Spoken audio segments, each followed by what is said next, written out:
Matagumpay na isinagawa ng Mandaluyong City Police Station ang isang informative drive ukol sa tamang paggamit ng Hotline 911 para sa mga emergency calls bilang suporta sa 5 minutes response time program ng Philippine National Police. Isinagawa ang nasabing aktibidad sa International Bible Church, Barangay Plainview, Mandaluyong City, na lubos na sinuportahan ng pamahalaang lungsod ng Mandaluyong City. Katuwang ang mga barangay kagawad, Salam Advocacy Support Group, Force Multipliers, Barangay Tanod, Barangay Peacekeeping Actions Team at iba pang mga civilian volunteers. Nagpapasalamat ako sa kapulisan na lalong-lalo na sa bagong Chief PNP na kanyang ipinatupad yung 911. Napakabilis, lalo na sa bagong PP natin ng Mandaluyong.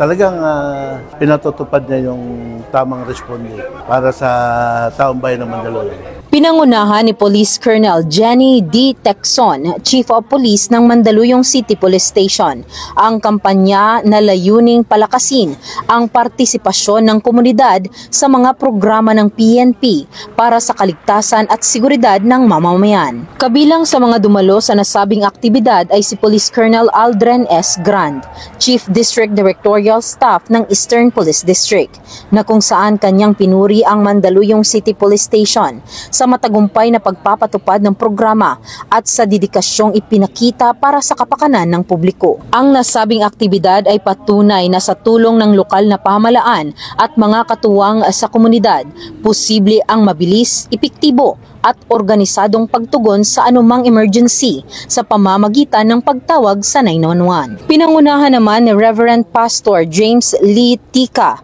Head Pastor IBC, ang ceremonial signing bilang simbolo ng kanyang buong suporta sa nasabing kampanya.